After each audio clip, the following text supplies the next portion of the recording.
nuevas ideas, con visión de país. Esa ha sido nuestra misión por 50 años, diseñando estrategias económicas y financieras a largo plazo para impulsar el desarrollo de nuestros clientes y del país. Contamos con un equipo sólido de profesionales comprometidos y con gran experiencia. Indesa, 50 años de asesoría y servicios financieros. Su asesor de confianza a la hora de tomar las decisiones claves en sus negocios e inversiones. Conoce más acerca de nosotros en www.indesa.com.pa.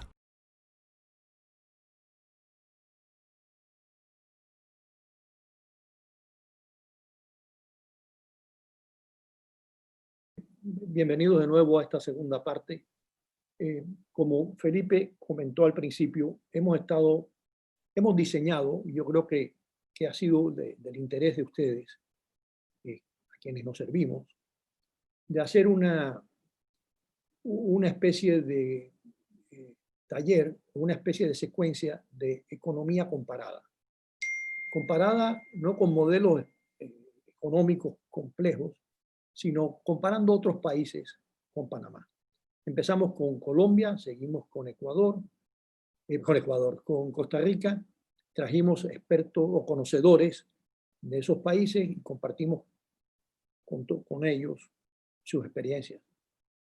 Y ya Felipe mencionó, Chile era el país que necesariamente teníamos que continuar. Conocimos a Manuel Madrid hace mucho tiempo en Panamá. Manuel Madrid Aris ha trabajado mucho en Panamá, en el canal, con la Codeco, con los sectores de provisión de bienes, de servicios públicos, y lo vamos a tener en Panamá pronto. Me enteré hace relativamente poco, trabajando en una consultoría con el sector eléctrico. Él tiene un doctorado en economía de la Universidad de California del Sur, con especialidad en empresas de servicios públicos, temas regulatorios, etc. Su currículum es largo en materia de consultorías internacionales en varios países: Ecuador, Costa Rica, Uruguay, etcétera, etcétera. Y Panamá está dentro de los países donde más ha trabajado en esos temas. Así que le pedimos a Manuel, que es amigo de la casa, amigo profesional de la casa, que nos contestara a 4 preguntas fundamentales que yo creo que son las que a ustedes les interesa. Primero, ¿cómo es que es eso de la economía chilena? ¿Cómo funciona? ¿Cuáles son los números básicos comparados con Panamá? Segundo punto, que nos toque unos minutos sobre el mercado laboral chileno. Tercero, la crisis de octubre del 2019. ¿De dónde viene? Él tiene una mirada heterodoxa interesantísimo. ¿De dónde viene y por qué estamos, ¿no?, en esa situación? Y terminamos con las conclusiones finales sobre Panamá. ¿Qué puede Panamá aprender del caso chileno que él, a través de su presentación, nos ha venido perfilando? Así que, doctor Manuel Madrid Aris, sobre todo amigo de la casa, bienvenido, y aquí tienes tus oyentes de Indesa para que nos cuentes sobre estos temas que te planteamos. Bueno, primeramente, muy buenos días y gracias por esta invitación, realmente la agradezco. Tal como tú dices, yo soy muy ligado a Panamá, muchos años trabajé allá, tuve el honor de hacer muchas consultorías y ahora he vuelto a regresar a Panamá. Y muy contento de transmitir un poco el caso chileno, porque hoy en día quizá es un enigma, después de haber sido un modelo Chile a nivel internacional, donde muchos países en desarrollo siguieron muchas políticas implementadas en Chile. Hoy en día mucha gente no entiende el caso chileno. Entonces la idea es tratar de hacer una exposición lo más, como dice usted, sin modelos, sin ecuaciones, sin nada, lo más explicativa y descriptiva del caso chileno. Vamos a cargar aquí la presentación.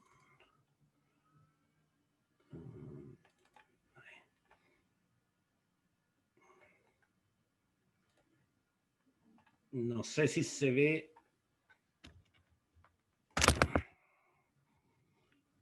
No, se ve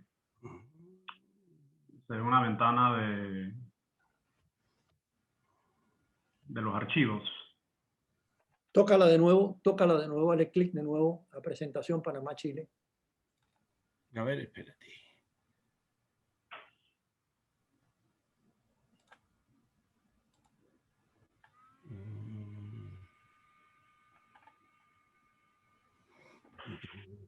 ¿Está cargada?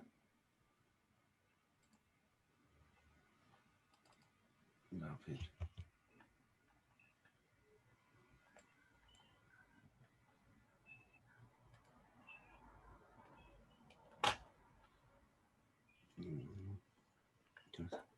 O toca el...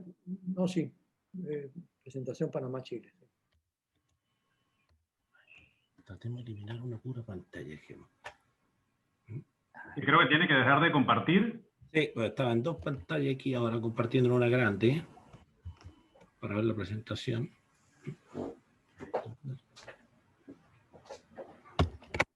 Ya.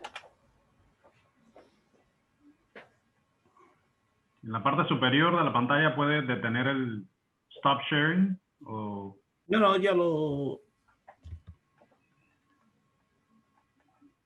saqué. A ver. Vamos a cargar nuevamente.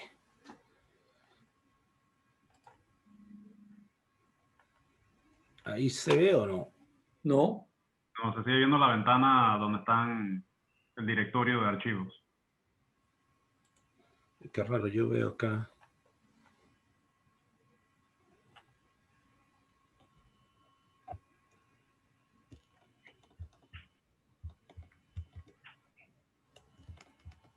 A ver, si le das stop sharing y después reinicia el Stop share. share. Ya, ahí sí.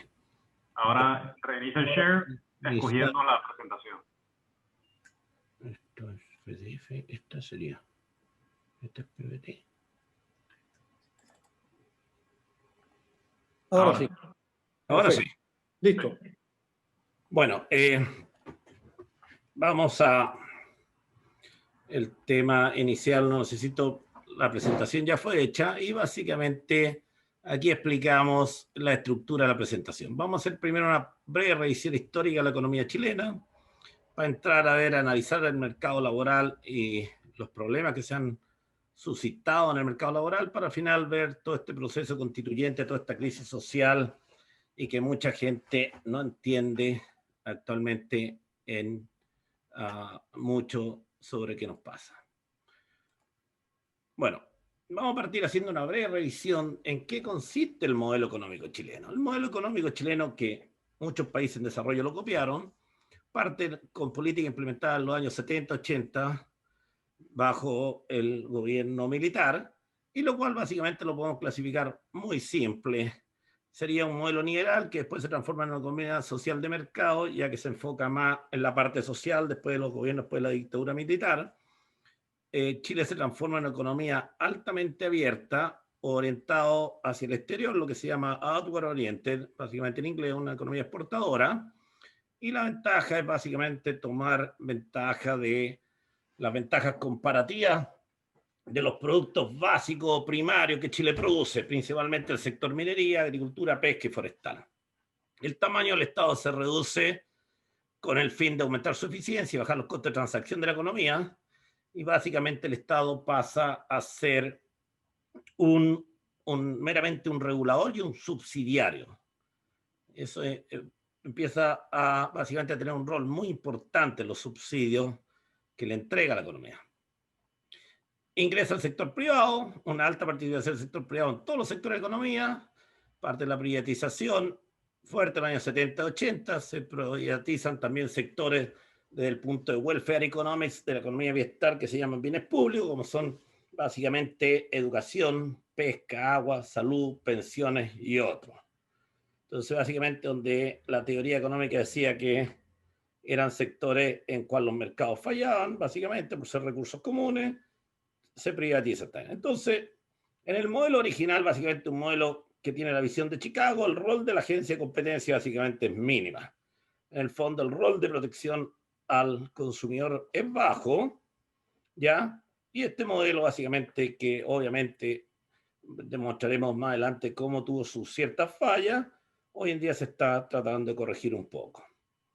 Y finalmente, básicamente en el modelo orientado hacia afuera de crecimiento, el modelo chileno, en lo cual se abre completamente la economía y se le dan impulso al sector exportador, la productividad total de los factores básicamente son dependientes del tipo y calidad de exportaciones, básicamente es exógena, ¿ya?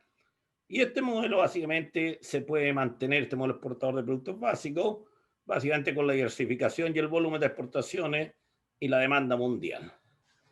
Habiendo dicho eso del modelo económico, ahora hicimos una gráfica acá, en lo cual estamos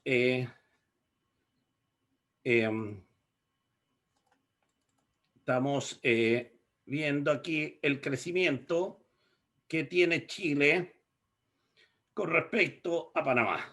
Hicimos una gráfica del año 84 hasta el 2019 y también pusimos el crecimiento del Producto Interno Bruto Mundial. Con color celeste el Producto Interno Bruto Mundial, después el crecimiento de Chile y después el crecimiento del Producto Interno Bruto de Panamá.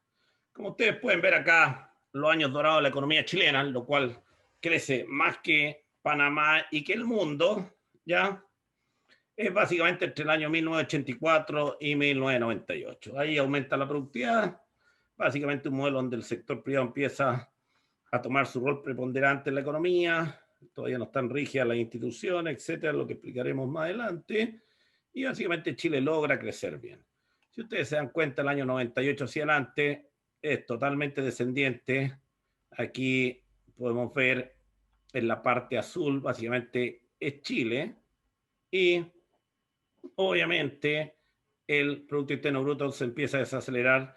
Y por otro lado, en Panamá parte el 2004 hasta el 2016, que yo también lo llamo los años dorados de la economía panameña, en lo cual supera con creces el crecimiento de Chile, como supera también al resto del mundo.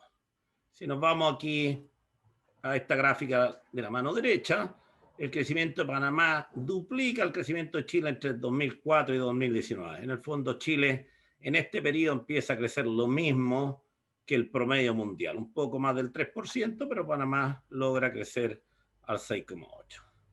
¿Cuáles son las razones de que el Producto Interno Bruto de Chile decrece consistentemente? Abajo aquí las menciono, pero como vamos a ir punto a punto, lo vamos a ver posteriormente en forma detallada. Aquí hice un gráfico del Producto Interno, del ingreso per cápita, ¿ya? Del ingreso per cápita en paridad de precio entre Chile y Panamá. La gran transformación institucional, bueno, la inicial fuerte de Panamá se produce entre el año 95 y el 2001, básicamente ahí donde se permite el ingreso del sector privado en forma más agresiva a la economía, se reforman una serie de instituciones, se produce básicamente este periodo, cuando Panamá tenía un ingreso per cápita más o menos del orden del 20%, 18-20% inferior al chileno. Y ustedes pueden ver que posteriormente hoy día, donde terminamos en el 2019, Panamá-Chile termina con $25,000 en ingreso per cápita y Panamá termina en 30 y tantos mil. Por lo cual Panamá termina un 25% de ingreso per cápita superior al Chile. Entonces, obviamente aquí Chile, se preguntarán, ¿qué le pasó a Chile? Y bueno, la idea de esta presentación es tratar de explicarles qué le pasó a nuestra economía. Ahí pongo unas flechas aquí. Yo denomino este periodo más o menos al inicio del 2005 como el inicio de lo que llamo una parálisis institucional. Parte el inicio de la caída de productividad total de los factores de la economía. Y nosotros escribimos un paper junto al profesor Villena que se llama Comoditización de la economía chilena en el año 2015, que decimos que Chile empieza a hacerse totalmente dependiente de su crecimiento del precio del cobre. La elasticidad de crecimiento de Chile se transforma cerca de 0,9, en el fondo el 90% lo puede explicar el precio del cobre, porque la productividad empieza a descender. Después, en el año 2013, existe toda una sobreregulación ahí.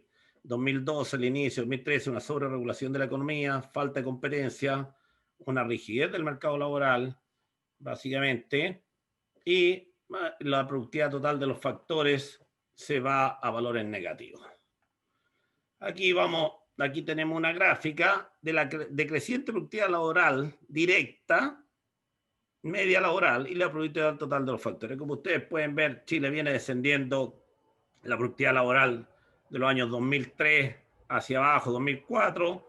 La productividad laboral sigue cayendo en forma consistente. Aquí en la gráfica de la izquierda y en la gráfica de esta derecha, ustedes pueden ver que la productividad total de los factores también se va a negativo, decreciente, y a partir de 2012 Chile tiene productividad total de los factores negativos. Por ahí uno que otro trimestre positiva, pero en el fondo aquí hay que trabajar con promedio y obviamente la variación es toda descendiente y hoy en día negativa. Aquí estoy haciendo aquí abajo una nota importante que todos sabemos que en la teoría endógena de crecimiento demuestra que más o menos el 50% de la productividad total de los factores puede ser explicado por la calidad de los arreglos institucionales. Hay mucha evidencia empírica, estudios de Alesina, de Sala y Martin, de otros economistas como Nguyen y Campo, Liu, etcétera, que la calidad de los arreglos institucionales básicamente son tremendamente importantes para aumentar la productividad de todos los factores y básicamente aumentar el ingreso per cápita. Mi argumento es que Chile ha ido deteriorando su calidad de arreglos institucionales, como mostraremos más adelante, y básicamente esa va a ser una de las grandes implicancias para que Panamá lo tenga presente. ¿Qué ha pasado con la pobreza en Chile? Chile, en general, es un país bien reconocido internacionalmente por ser exitoso en su política de reducción de pobreza. Tiene niveles bajo pobreza y niveles altos de desigualdad, muy parecido a Panamá a niveles de desigualdad, pero en ese sentido, si ustedes pueden ver, los niveles de pobreza hoy en día están en niveles de 8.6, lo cual no significa que eso van a ser los niveles de pobreza el próximo año. Se estima que el impacto del COVID va a aumentar en 4% la pobreza, por lo cual ya se está pensando que la tasa de pobreza el próximo año va a andar del orden del 13%, cercana al 13% para el próximo año, pero en general, tal como les digo, el caso chileno es un caso que ha sido bastante exitoso en sus programas de pobreza. Desigualdad, básicamente Chile sigue siendo alta, no desciende mucho. En este gráfico acá, ustedes pueden ver ahí con los nombres: Allende, Pinochet, Lagos, Frei, Bachelet, Piñera, y ustedes pueden ver, si ustedes ven lo último, a partir del 2000, los últimos 20 años, el coeficiente Gini, que corresponde al coeficiente básicamente que mide desigualdad. Todos sabemos que el coeficiente varía entre 0 y 1, y el valor 0 sería la perfecta igualdad, básicamente, y 1 la perfecta desigualdad. En Chile, básicamente, de 40 ha bajado a 0,47 y ahora sigue subiendo. Al fondo no hemos descendido mucho. A la derecha está el coeficiente Gini de la OECD, está en 0,30, mientras que el chileno está en 0,46, por lo cual seguimos manteniendo un nivel alto de desigualdad. Aquí la pregunta clave y la pregunta donde muchos políticos se equivocan es básicamente ¿qué hay que atacar? ¿Desigualdad o pobreza? Y la respuesta es clara, que hay que atacar pobreza, básicamente. Las políticas de gobierno tienen que ser dirigidas a sacar la mayor cantidad de extrema pobreza, porque si uno ve toda la evidencia empírica y hasta los modelos teóricos demuestran que es muy difícil reducir la desigualdad. El mismo Estados Unidos sigue aumentando su desigualdad, y aquí lo importante es básicamente sacar la mayor cantidad de pobres en el menor plazo para evitar conflictos sociales, etcétera, etcétera, y poder tener básicamente estabilidad en la economía. Aquí tomé unos gráficos que tenía Indesa y básicamente, si ustedes ven, aquí están los coeficientes Gini y le hice un círculo, y los coeficientes Gini entre Chile y Panamá entre 47, 0,47 y 50 Panamá son muy parecidos, básicamente, tremendamente parecidos. Entonces, conclusiones de a este instante, básicamente el 8.6 de pobreza en Chile es muy, muy inferior al nivel de Panamá. Aquí en la gráfica de arriba, que son una gráfica que hizo Indesa, que las presentó en una presentación anterior, pueden ver los niveles de pobreza de Panamá son muy superiores, básicamente casi 3 veces el nivel de pobreza de Chile, ¿ya? Y tal como vimos anteriormente, en ingreso per cápita y en crecimiento, Panamá ha sido un éxito. Básicamente, si uno toma a partir del año 2004, 2002 hacia adelante, básicamente ha sido el éxito latinoamericano en crecimiento y en aumento de ingreso per cápita, pero la pobreza sigue a niveles extremadamente altos. En el fondo, lo que puedo concluir yo es que los programas sociales han sido básicamente insuficientes o no han sido totalmente efectivos. Atacar la pobreza, en Chile siempre se habló de atacar la pobreza básicamente con subsidio a la demanda, no a la oferta, porque son mucho más efectivos y obviamente Chile es un país que tiene bastante experiencia en ese sentido y varios otros países han copiado algunas cosas que ha hecho bien Chile a ese de nivel de pobreza. Entonces, la conclusión es que la distribución del ingreso medida por Gini entre Panamá y Chile es muy parecida, pero tenemos grandes diferencias en pobreza. Aquí no vamos a entrar mucho ahora a ver la deuda fiscal de Chile y Panamá. Ya presentaron ahí hace unos momentos el señor Moreno la deuda de Panamá. Chile es un país que venía con muy poca deuda. Ahí ustedes pueden ver en la gráfica, 2008-2009 teníamos un 7-8% de deuda y la deuda ha crecido a medida que Chile se empieza la desaceleración económica, lo mismo que decía ahí básicamente el doctor Fernández, Marco, básicamente en Chile lo que ha estado pasando que la velocidad de endeudamiento ha sido más alta que el crecimiento y no podemos hacer mucho al respecto hoy en día, a menos que retomemos la senda de crecimiento nuevamente en Chile. Hoy en día el problema de deuda pública ha subido, pero no es extremo en Chile. Hoy en día la deuda actual del gobierno es el 31% del Producto Interno Bruto, se espera que suba entre un 35 y 37 para el 2021, va a llegar cerca del 40% del 2022. Todavía no se sabe cuánto durará el COVID, pero esas son las cifras preliminares. Pero la deuda soberana en Chile es realmente baja respecto a países en desarrollo. Básicamente estamos unos 8 o 10 puntos menos que Panamá, pero recién manifestaban que la deuda panameña corporativa era alta, pero comparado a la deuda corporativa panameña con la chilena es muy superior. Básicamente, la deuda soberana y corporativa en Chile, si sumamos los dos, llegamos a 196% y se calcula que va a llegar al 225% básicamente para el 2021. En el fondo, si le restamos los 40 puntos de deuda pública, en el fondo las empresas en Chile están altamente endeudadas. Llegamos a valores del orden del 170, 180%, con lo cual es un valor realmente alto. Bueno, la deuda fiscal, tal como dije, aquí tenemos una gráfica, Chile-Perú, aquí a la izquierda, y ustedes pueden ver aquí los otros países latinoamericanos, la deuda pública de ellos, proyección para el 2020, 2021, Brasil el que tiene la peor proyección. Básicamente al lado Chile, su deuda pública comparado con países en desarrollo y desarrollados todavía sigue siendo pública. El gran problema, como explicaba anteriormente, es la deuda de las corporaciones en Chile, que es muy elevada. Bueno, ¿qué ha pasado con la deuda a los hogares? La deuda a los hogares ha pasado la misma tendencia que en Panamá, ha ido aumentando a medida que aumenta el ingreso per cápita. Obviamente la gente tiene mayor acceso al crédito, se expande la base de gente bancarizada, por lo cual la deuda aumenta consistentemente. Mucha gente podría decir, decir que la deuda en Chile, que hoy día de los hogares llega al 54% del Producto Interno Bruto, no es tan alta, pero básicamente aquí es muy difícil comparar un país con otro, porque todo depende de la estructura de la deuda y la tasa de interés, por lo cual para hacer comparaciones hay que traer todos los flujos de valor presente. Pero si hoy en día vemos la morosidad actual en Chile, la que ha estado básicamente aumentando, la conclusión que se puede llegar que los ingresos medio bajo en Chile hoy día están muy endeudados.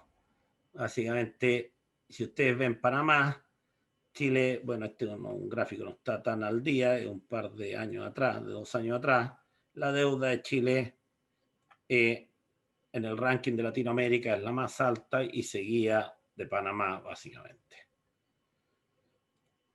Bueno, ¿qué ha pasado con los gastos en salud en Chile? Chile gasta relativamente en salud más o menos equivalente a lo que gastaría un país de su nivel de ingreso. En esta gráfica tenemos acá, podemos ver que la OECD gasta el 8.9% del Producto Interno Bruto y Chile un 7.4%. Chile, la calidad de la salud en Chile está relativamente bien rankeada, a pesar que la gente en Chile tiene una percepción equivocada, creen que la salud está muy mala. ¿Por qué? Porque a través del tiempo se ha producido un efecto de lista de espera. La gente tiene que esperar plazos más largos para alguna cirugía, algún tratamiento de importancia. Entonces, básicamente existe un descontento. Pero Chile en general, en porcentaje, el Producto Interno Bruto, lo podemos ver acá en esta flecha donde se marca Chile, es un país que gasta en salud lo que más o menos debería gastar para básicamente su nivel de ingreso. El problema está acá en Chile.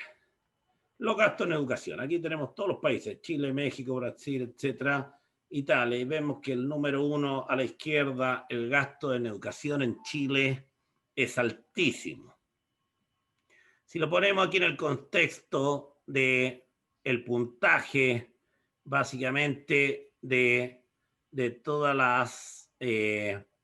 las pruebas estándar básicamente que existen, Chile rankea muy mal básicamente en todos los test de lectura, matemática y ciencia. Chile queda muy abajo de la tabla y básicamente en el promedio matemático de las pruebas de PISA queda aquí tremendamente con unos peores lugares. En el fondo, demasiada inversión, pero básicamente muy poca calidad en la educación.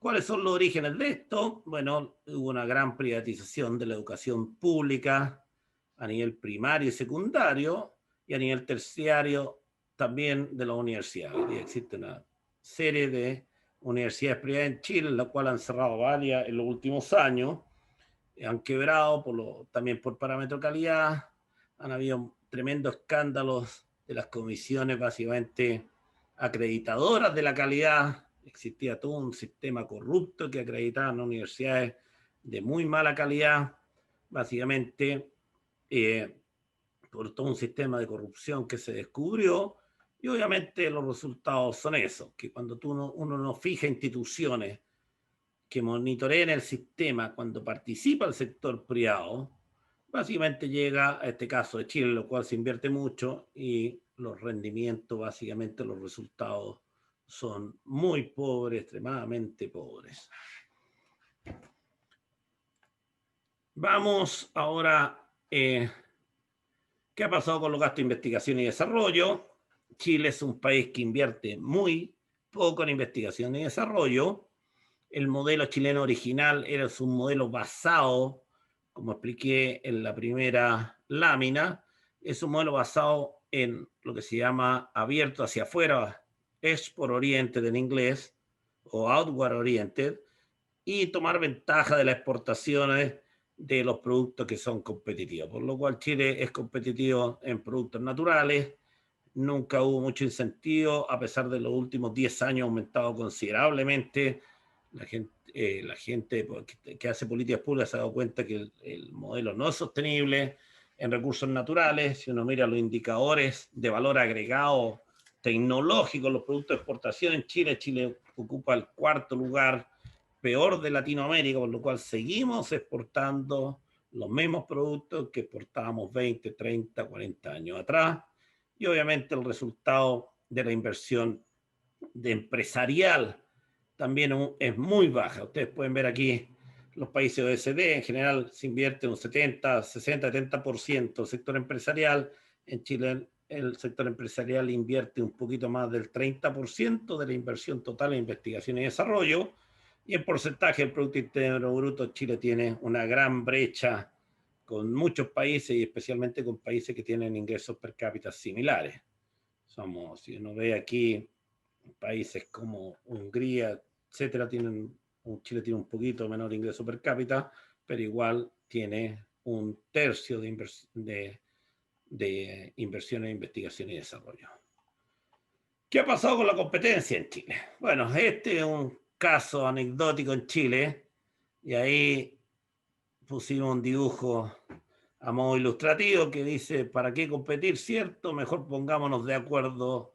Y ahí aparece las 3 farmacias, cadenas de farmacia en Chile, que tienen más del 90% del mercado.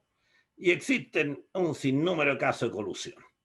Ahí pusimos a modo descriptivo, caso retail, la Corte Suprema multa básicamente en $8 millones a los retail, París, Falabella, después, etcétera, los médicos, colusión de los buses, colusión de farmacia, colusión de refrigeradores, colusión del caso de asfalto, etcétera, y los casos siguen y siguen, básicamente colusión de los pollos, y podemos seguir ahí, colusión de nuevamente los médicos, los pañales, papel higiénico, etcétera, etcétera, etcétera.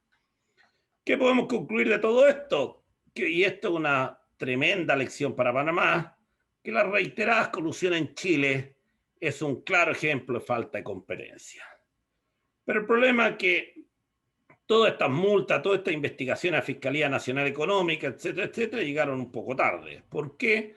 Porque al fallar todas las instituciones de competencia, se redujo la competencia en Chile, los precios eran coludidos, por lo cual la gente paga precios más caros, no aumenta la productividad total de los factores decrece, por lo cual el crecimiento también decrece, y como resultado los mercados se volvieron oligopólicos. Este fue un tremendo incentivo para básicamente las protestas sociales. La gente se sintió muy discriminada, muy estafada por la élite económica, y esto creó un tremendo incentivo porque era cosa de todos los días en televisión a partir del 2012 hasta hoy en día. Básicamente llevamos 8, 10 años básicamente de escándalos de colusión, y obviamente colusiones como papel higiénico fue una de las que mayor indignó a la gente, igual que el caso de los médicos y el caso de la farmacia. En el fondo, las colusiones siguieron y esto hizo aumentar el descontento social, y esto es una buena experiencia para otros países del mundo, en el sentido que mientras mayor escándalo y falta de competencia en la economía, al final se puede llegar a una crisis social como la que enfrentamos en Chile.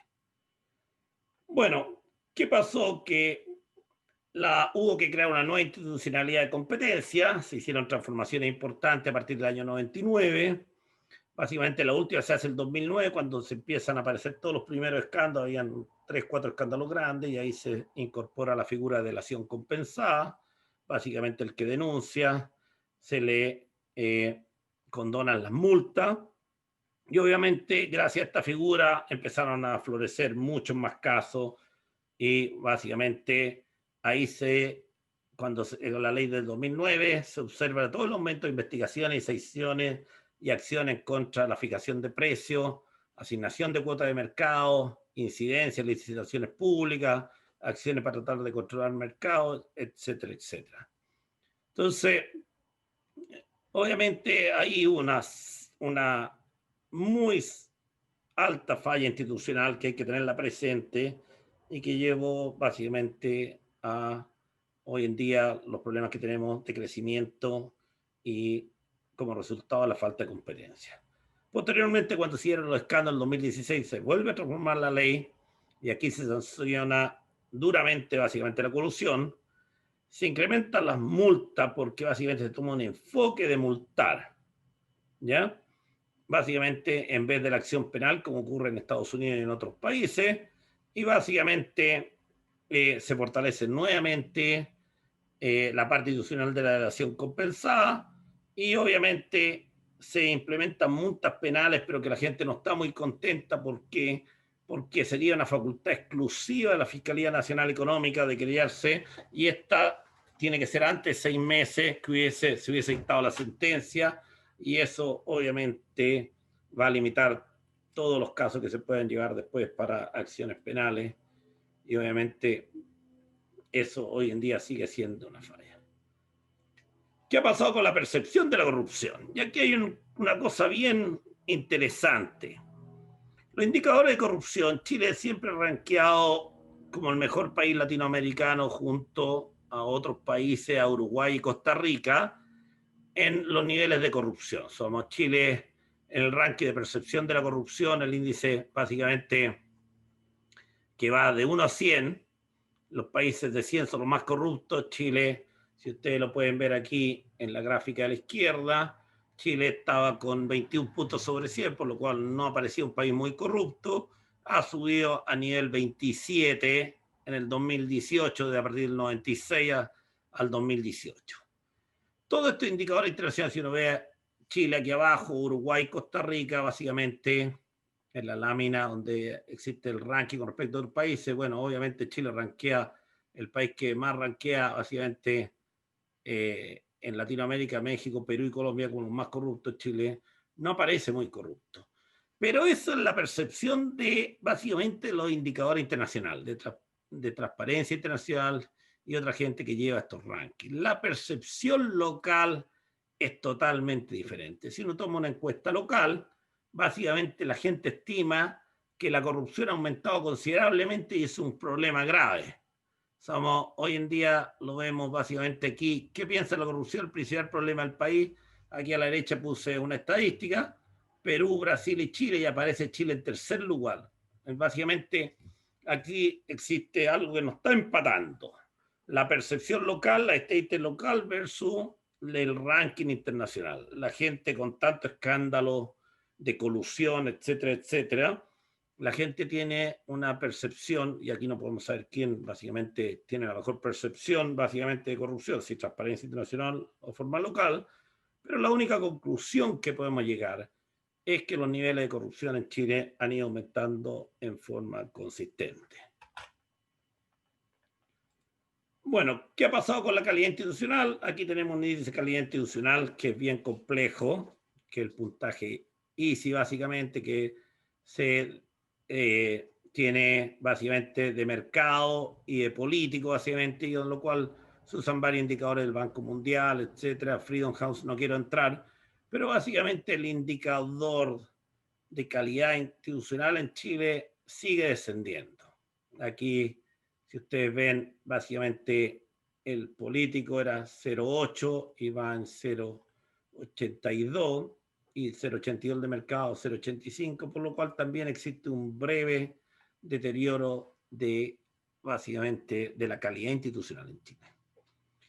Chile, como expliqué anteriormente, fue un país bastante exitoso, ha sido un país bastante exitoso en combatir la pobreza.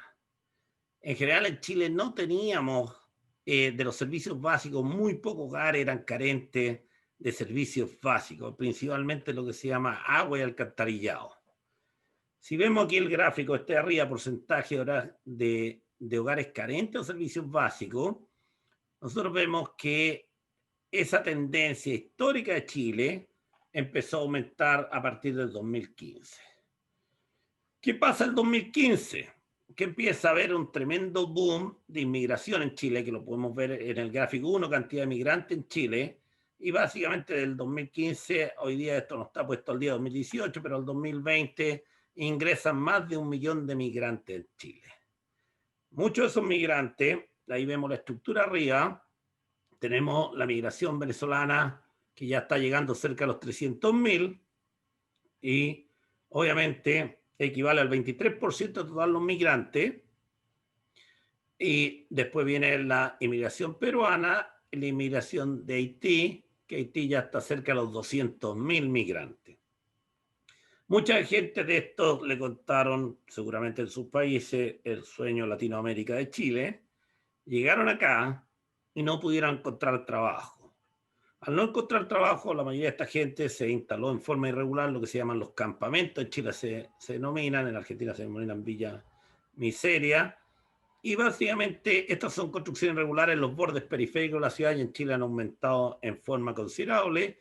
Y estos no poseen servicios básicos como agua y alcantarillado. Y hoy día el gran problema es que tenemos un gran peso, básicamente, y un gran desafío de empezar a regularizar los campamentos y regularizar a todos estos migrantes que llegaron en ola y que no paran, básicamente. Es importante tener presente. Hoy en día se han descubierto unas tremendas redes de tráfico de personas que pasan a través de Bolivia, a través de otros pasos fronterizos para llegar a Chile, por lo cual es un problema latente y que probablemente va a disminuir un poco con el COVID, pero igual va a ser un problema para la economía chilena en los próximos años. ¿Qué ha pasado con el crecimiento potencial de Chile? Y aquí es donde está el gran problema de Chile. En principio de los 90, el crecimiento potencial, o aquí se diferencia entre potencial y tendencial. Uno, básicamente, tiene que ver que sea coherente con una inflación estándar. Básicamente, el potencial, ¿ya? Pero no enredemos la nomenclatura, aquí lo importante no varía mucho entre el tendencial y el potencial. El potencial de Chile en los años 90 era un 6,3%, desciende al 5% en el 99, en la década del 2000 ya descendimos nuevamente al 4,7%, ya, y finalizamos la década del 2010 con un 3,5%, después del 2010 se cae el tendencial a 2,1%, sube transitoriamente a 4,2%, pero vuelve a retroceder en 2,6%. Hoy en día, el Banco Central de Chile estima los próximos 10 años el Producto Potencial de Chile crecimiento va a estar entre 3,25 y 3,75, lo cual ellos dicen que el promedio para los próximos 10 años, la próxima década, Chile podría crecer potencialmente, si tenemos todos los factores, empleados, capital y trabajo, ya lo que dudo, un 3,4. Un cálculo de muchos economistas, pues se hace una encuesta y se hacen muchos estudios, se consolidan todos estos estudios, dicen que eso no va a ser cierto, que el crecimiento potencial de Chile los próximos 10 años va a estar en 2,5, por lo cual es un crecimiento bastante pobre, ¿ya? Chile crecería en los próximos 10 años menos que la tasa de promedio mundial. Y básicamente muy parecido al crecimiento de los países desarrollados, los cuales tienen ingresos per cápita del doble de Chile o un poquito superior. Obviamente, con este crecimiento potencial del 2,5 esperado para la próxima década, es insuficiente para superar lo que denominamos la trampa del ingreso medio. ¿Por qué? Porque Chile crece, básicamente la tasa natural de crecimiento de la población chilena del orden del 0,9, más la de inmigración que anda básicamente 0,7, 0,8 dependiendo del año. Básicamente el ingreso per cápita en Chile tendería a quedarse casi plano o subir muy poco, menos de 1 punto por año, por lo cual básicamente todo lo que anunciaban los políticos hace unos años atrás, que Chile iba a llegar a ser un país desarrollado con esta expectativa de crecimiento, básicamente no es consistente básicamente con la realidad. Obviamente aquí, hoy en día, aquí a la mano derecha de la gráfica, ahí se ve el crecimiento estimado. Se estima que Chile va a caer un 6% por el COVID, va a crecer un 4 y tanto, pero si ustedes ven la expectativa de crecimiento por los próximos 4 o 5 años, el Fondo Monetario, nuevamente son descendientes, por lo cual, obviamente, es muy difícil que Chile cambie su senda de caída básicamente en su crecimiento potencial. Muchos se preguntarán, bueno, ¿qué tiene que hacer Chile? Lo mismo que se preguntaban ahí, ¿qué es lo que tiene que hacer Panamá para poder retomar la senda de crecimiento? Bueno, básicamente tiene que hacer una transformación de modernización del Estado, que lo vamos a ver de aquí en las próximas PPT, en mi opinión, de lo que creo que debería ser Chile. El mercado laboral es otro problema que tenemos en Chile, más o menos serio. Aquí tenemos la estadística del ingreso por género de básicamente el ingreso medio mensual de personas. Cuando se toma ingreso medio en Chile, esto se hace con una estadística que la hace el Instituto, la estadística de ingresos, que depende del mercado de trabajo, la renta, que si alguien tiene alguna renta adicional, arriendo, algo, y las transferencias corrientes que reciben las personas. Si uno se da cuenta, aquí la brecha de género vino descendiendo en Chile y ahora últimamente la brecha de género de ingreso se quedó estática. Pero el problema principal radica acá. Si uno ve aquí, esto está en pesos chilenos. Básicamente consideran que la tasa de cambio está a 750, por lo cual en azul está el ingreso medio real y el ingreso mediano. En el fondo, este es el promedio y esto si uno ordena de uno al último trabajador. En Chile hay 8 millones de trabajadores, 8.400.000. La mediana es justo el sueldo que cae en los 4.200.000 si lo ordenamos en forma vertical. Si ustedes pueden ver aquí, este es real, ajustado por inflación. El gran problema de Chile ahora, si ustedes ven, el ingreso medio real era de 622.000 pesos en el 2018, en el 2019 620.000. Y el ingreso mediano era 410.000 y baja a 401.000. Por lo cual ambos ingresos en Chile han decaído en el último año. Y obviamente este es un tremendo problema, que tenemos los salarios básicamente totalmente estancados en Chile, lo que es muy preocupante dentro de este contexto de crisis social. Bueno, el problema de Chile fuera del estancamiento de los salarios es un problema de que tenemos básicamente, lo que argumento yo, dos mercados laborales. El mercado laboral de los asalariados privados aquí y de los asalariados públicos. Si ustedes pueden ver que el ingreso a asalariados públicos es muy superior al ingreso a asalariados privados. Básicamente en Chile el tamaño del Estado ha crecido excesivamente en los últimos 15 años. Hoy en día el sector público, aquí en esta gráfica del 12.8 que aparece aquí en este círculo rojo, demuestra que hoy en día el sector público, tanto gobierno central como gobiernos regionales, están empleando el 12.8% de la fuerza laboral, lo cual obviamente es un valor excesivo. Pero dejando eso aparte, el problema no radica ahí. El problema radica es que los salarios del sector público son muy superiores básicamente a los salarios del sector privado. Y básicamente esto es una distorsión del mercado laboral que fue creado a través de los últimos 15 años, a través de todo el sistema político, los gobiernos, la presión de los sindicatos de empleados públicos, con lo cual crearon un mercado laboral para el sistema público paralelo. Y bueno, todos sabemos que cuando ya alguien obtiene beneficios, tratar de reducirle esos beneficios es casi imposible, por lo cual hoy en día tenemos un tamaño del sector público muy grande en Chile, con salario básicamente podría decir abultado, no competitivo con respecto a los salarios del sector privado, lo cual esto complica aún más.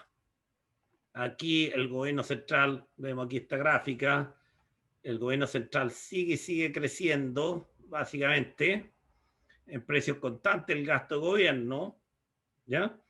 Y obviamente la dotación, aquí podemos ver, la dotación del gobierno central era 252.000, ya vamos en 2019 378.000, si uno ve la serie anterior, la plotea desde el año 2003, 2004, básicamente consistentemente el tamaño, básicamente el sector público en Chile se disparó.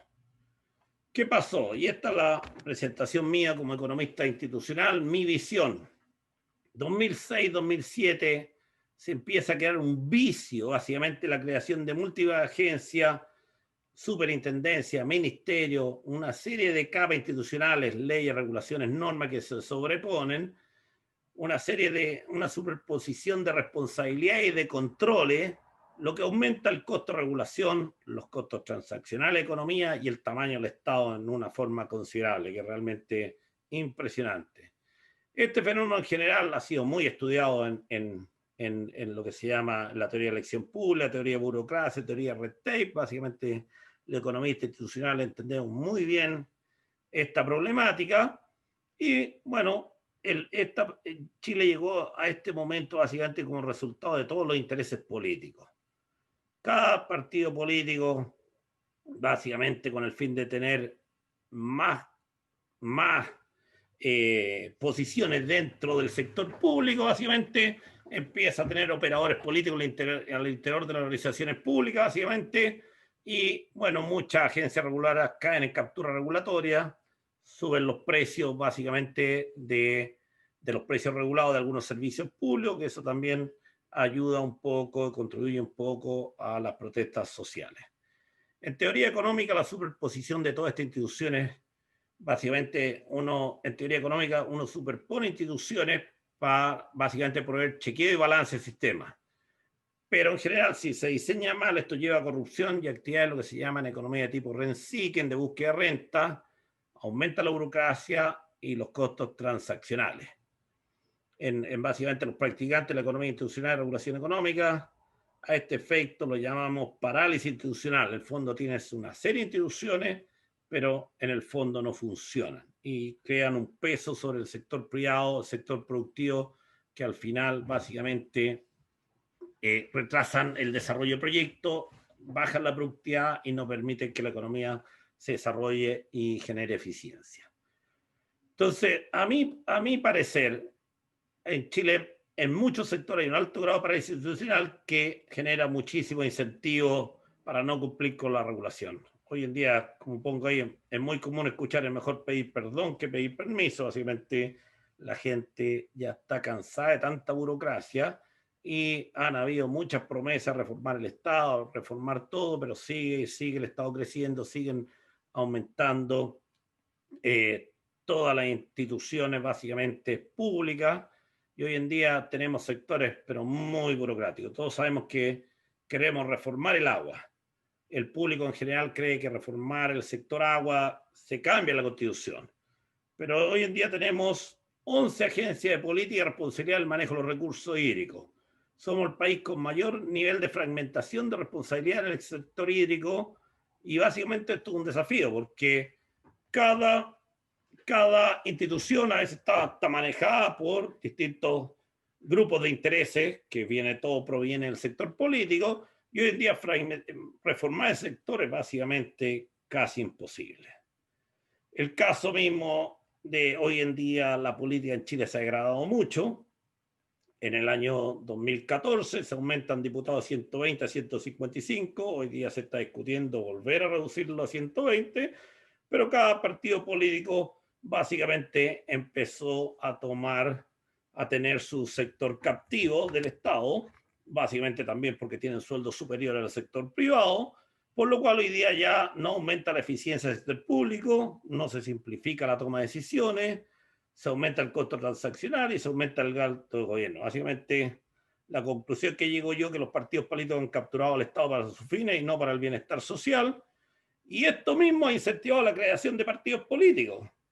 Porque hoy en día el número de partidos políticos, aunque parezca esto, parece realmente de caricatura, hoy en día tenemos 21 partidos políticos, 22 registrados. Qué pena interrumpirte, Manuel. No. Pero muy breve.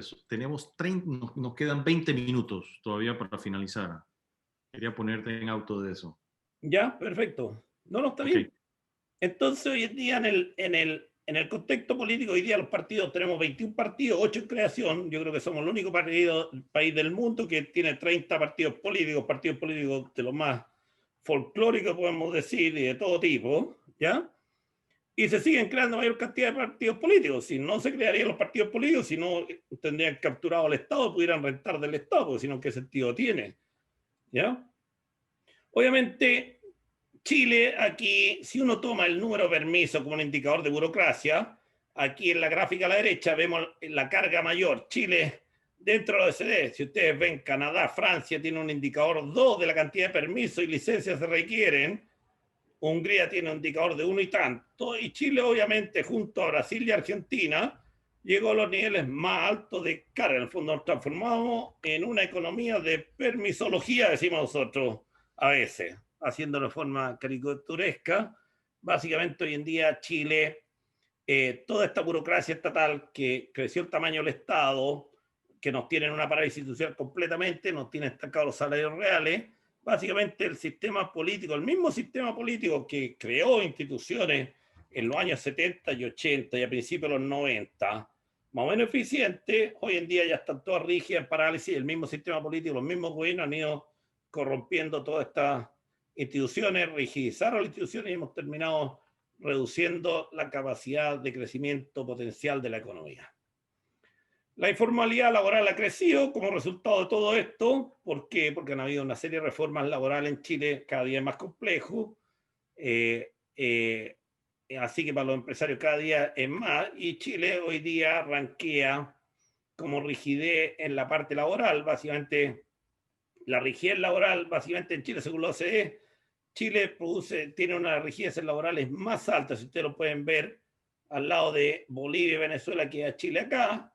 Y la OECD está aquí en 0,49 y la rigidez laboral en el indicador de Chile es 2,50 y tanto, por lo cual obviamente con un mercado laboral rígido aumenta la informalidad. Un pequeño empresario, una pyme, no quiere hacer toda la burocracia y papeles, no tiene tampoco ni los recursos ni el capital humano, por lo cual tiene a todos sus trabajadores informales y seguimos aumentando la informalidad de la economía. Salario mínimo y evolución del salario. La evolución del salario ha seguido cayendo. Chile tiene un salario mínimo bastante bajo para su nivel de ingresos. Se puede ver en la gráfica 5 aquí abajo. El 1 sería igual a Chile para su nivel de ingreso per cápita. Si ustedes ven Holanda, Estados Unidos, Bélgica, Francia, Canadá, todos tenían 3.6, 2.es el salario con el ingreso per cápita de Chile. Y obviamente la carga básicamente de la rigidez laboral ha hecho que los salarios no suban y obviamente Chile se ha quedado con los salarios estancados. ¿Qué ha generado los salarios estancados? Una alta desocupación de los jóvenes, un descontento social. Hoy en día estamos en 29%, que es la mayor cantidad de chicos que protestaban en la protesta social, básicamente eran jóvenes. Y el resultado de toda esta rigidez laboral, básicamente. Resumen final y los desafíos para Chile. Chile pierde su capacidad de crecimiento a partir del 2005. La economía se comoditiza. Básicamente depende del precio del cobre para poder crecer. La productividad de todos los factores se transforma en decreciente para después transformarse en negativo. Y básicamente tienen que haber incentivos para poder invertir más en calidad de educación, reducir los costos transaccionales para desarrollo de nuevos proyectos, básicamente mejorar la institucionalidad. Segundo desafío para Chile, el tamaño del sector público ha aumentado considerablemente, hoy en día tremendamente, distorsionó el mercado laboral, el mismo sistema público, rigidizó también toda la parte laboral, lo que conllevó al estancamiento de salarios. Hay que reformar y modernizar el Estado. Hoy en día, con la nueva Constitución, se plantea que lo primero hay que modernizar el Estado. ¿Cómo se hace cuando el Estado está captivo los mismos partidos políticos? Es casi imposible, diría yo. Por eso hago la pregunta ahí, ¿será factible? En políticas públicas, yo tenía un profesor que siempre nos enseñaba, nos decía, nunca se olviden, señores, en política pública es muy fácil dar, pero es casi imposible quitar. En el fondo, ¿qué decía? Los beneficios, lo que se llama en economía de regulación efecto Rachet, el efecto cremallera. Cuando uno pasa hacia allá, tiene la cremallera, no puede volver atrás. Básicamente ya los beneficios que se le dio a la gente, básicamente ya es muy difícil reformar el Estado. Como solución de todos estos problemas, empieza aquí, si los políticos ofrecen básicamente una nueva constitución. Obviamente el gran desafío es el desempleo juvenil en Chile, porque si no vamos a seguir con protestas sociales, si no se hace algo, que es otro gran desafío. Y el desafío grande es la transformación del Estado y la calidad institucional. La burocracia, la calidad institucional, las instituciones nosotros ya no regulan muy bien, varias en captura regulatoria, variamente hay que hacer una tremenda simplificación de hacer una reforma institucional al estilo que hizo Clinton en Estados Unidos.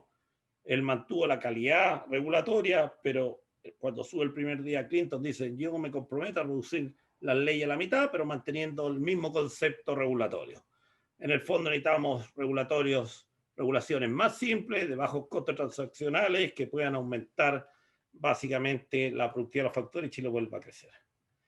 Crisis social de octubre. El estallido social se llama la crisis social, la gran protesta que hay en Chile básicamente en octubre del 2019. Se llama el estallido social. Se llama, los partidos políticos llaman a un referéndum con la nueva constitución, por lo cual fue hace menos de 2 meses atrás, el 25 de octubre, el 78.3% de la población aprueba una nueva constitución bajo un sistema de convención constitucional. Se le dan 2 opciones a los votantes. Convención constitucional significa 150 miembros, son exclusivamente en forma popular para este efecto. Lo otro era una convención mixta, pero que perdió esa opción, se quedó con el 21% de las preferencias, que significaba que el 50% eran parlamentarios y 50% elegidos. Bueno, pero esto se ve muy bonito, pero básicamente, ¿quién propone a los convencionales constituyentes? En su gran mayoría son los partidos políticos, y los mismos partidos políticos tienen captado al Estado, van a ser los que aprueben los constituyentes, básicamente.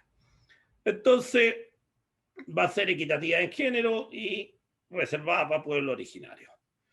Vámonos, ¿cuáles son las causas del contexto social?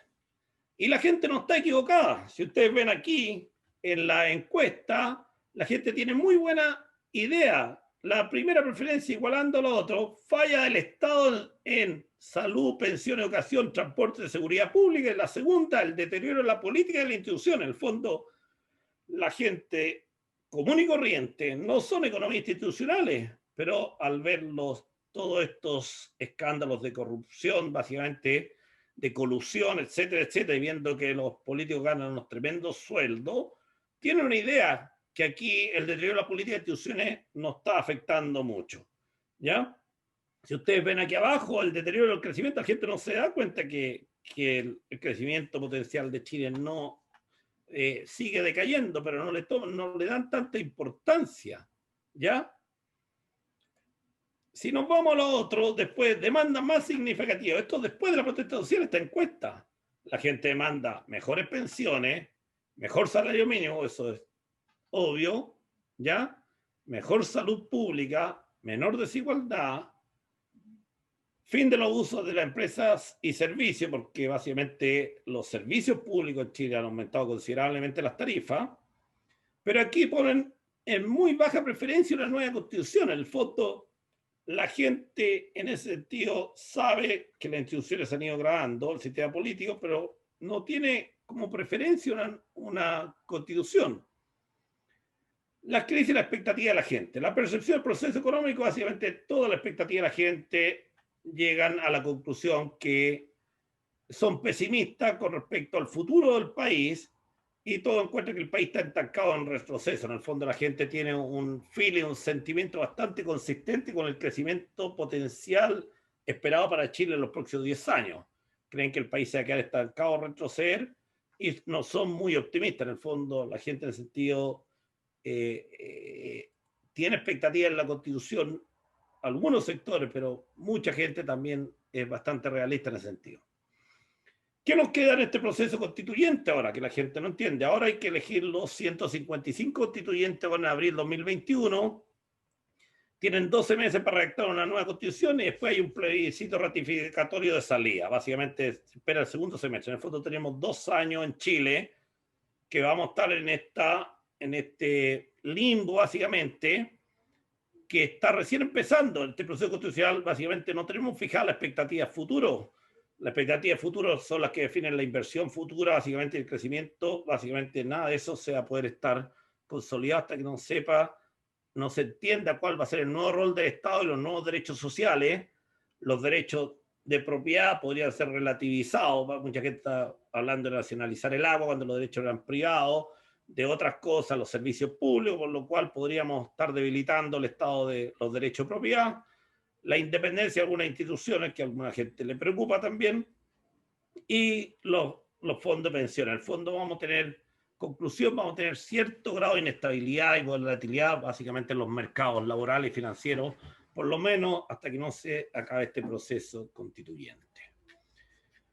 Los derechos sociales, la gente va a exigir obviamente mayores derechos sociales, por algo salieron a la calle, por lo cual van a querer mayor subsidio, mayor una serie de cosas, mejores salud, por lo cual hay que aumentar en la inversión en salud, en pensiones y educación. Educación, yo diría que ya los montos son excesivos que inventa Chile, pero la gente habla de calidad de educación, pero obviamente también va a tener un costo aumentar la calidad, por lo cual el gasto público va a aumentar y la carga tributaria de Chile va a aumentar, y eso sin ninguna duda ya hay varias proyecciones que vamos a tener que seguir haciendo ya una cuarta reforma tributaria. Nos hemos pasado en reforma tributaria en los últimos años, aumentando los impuestos, y obviamente no hay forma de financiar todos estos derechos sociales sin ni una carga tributaria.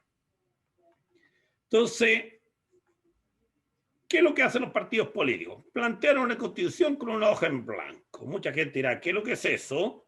En vez de en la papeleta ahora de octubre, donde uno votaba por una nueva constitución, básicamente no existía la opción de reformar la constitución actual. ¿Ya? Existía básicamente una nueva constitución, pero ¿cómo ser más? Con una convención constituyente elegida por puros ciudadanos o una constituyente mixta parlamentaria. En el fondo, reformar la constitución actual no era opción. ¿Ya? ¿Qué es lo que argumento yo? Que las nuevas constituciones en la gran mayoría se dan para mejorar alguna posición, ya sea económica, de poder, un cambio valórico de interés. En el caso de Chile, la nueva constitución es con fin valórico, con fines de equidad y justicia social. La gente se siente discriminada, siente que algunos servicios deberían volver a mano del Estado, etcétera, etcétera. Entonces, hay constituciones también que vienen a otros fines, como el de reelección en el caso Bolivia. Pero la evidencia empírica, y este es un punto muy importante que básicamente en Chile la gente de la clase política no le ha dado importancia. La evidencia empírica demuestra que una constitución de hoja en blanco sucede siempre después de una guerra, una revolución o un cambio de régimen, en el fondo, como el caso de Kosovo y otros países. Obviamente ese no es el caso de Chile. En general, las nuevas constituciones, si uno revisa, hace toda una revisión institucional, las nuevas constituciones siempre surgen como resultado de modificar las constituciones existentes. Opción que no estuvo en Chile en la papeleta. La clase política, básicamente, principalmente por gran presión de la izquierda, la centro-derecha optó por la posición que decían una hoja en blanco. Entonces, en el fondo, ¿qué conclusión llegamos primero? Chile es el único caso único a nivel mundial. Pasó un nivel de desarrollo de ingreso per cápita en plantear una constitución de hoja en blanco. Y aquí es donde viene la gran pregunta. ¿En qué va a resultar esta hoja en blanco? Asambleas constituyentes, como la propuesta de Chile, han habido varias: Colombia 91, Bolivia y Argentina 94. Si uno vemos la evidencia de los países por nueva constitución, no aumentó el crecimiento, por lo cual la expectativa de la gente no fueron satisfechas. No aumentó la inversión, tampoco mejoró la desigualdad, y en todos estos países aumentó la deuda del fisco. Probablemente en Chile ya se están esperando subir los impuestos, ya como vemos la expectativa de crecimiento son decrecientes, por lo cual vamos a terminar con la misma evidencia empírica que existe. ¿Ya? En el fondo, la Constitución es un instrumento político-valórico más que un económico. En Chile, lo que digo yo, que las fallas vienen, lo que se llama falla de gobierno, errores regulatorios, regulaciones que fueron mal diseñadas, muy burocráticas y que no cumplen al final con el rol del bienestar social. En el fondo, lo que argumento yo, que una nueva Constitución no va a cambiar mucho la situación económica de la gente, por lo cual el único efecto que podría esperarse, un efecto positivo en cierta equidad y muy marginal en desigualdad, no en pobreza, básicamente, pero muy marginal, porque la evidencia empírica demuestra que básicamente no mejora la desigualdad. El gran problema de una constitución hoja en blanco es que si vemos la evidencia, estamos sometiendo al país a un tremendo riesgo y obviamente la gente tiene expectativas, por lo cual si tenemos inestabilidad económica, bajo crecimiento y no cumplió con la expectativa de la gente, básicamente se va a hacer un problema menos serio. Pasemos a lo que opinan los expertos internacionales. Los expertos internacionales y constitucionales creen que para Chile no es una buena idea una nueva constitución con una hoja en blanco. Incluso algunos expertos, como el famoso profesor Ginsberg de la Universidad de Chicago, creen que es casi imposible realizarlo correctamente. En el fondo, esperan que Chile va a terminar una cosa muy simple por los acuerdos, no se van a poner nunca de acuerdo, y en el fondo va a ser un trámite que nos va a frenar el crecimiento, básicamente, ¿ya? Y que es un experimento inédito, básicamente, que estamos sometiendo al país a un riesgo. Desde el punto de vista empírico, no hay evidencia empírica de una nueva constitución básicamente va a dar la solución a los problemas actuales, como el autoendeudamiento de los hogares que vimos, los servicios públicos caros, la mala calidad de la educación, básicamente no va a mejorar. La calidad de la educación se mejora trayendo mejores profesores, básicamente que hoy día no lo tenemos en Chile, teníamos que importarlo, básicamente. Entonces, para mí, como te digo, hay otra presentación mía que está en la website, esto lo pueden leer, que yo digo que a dónde están los problemas reinantes. Los problemas reinantes están en regulaciones deficientes, en la captura regulatoria y en la parada institucional, que hay muchas regulaciones y organizaciones.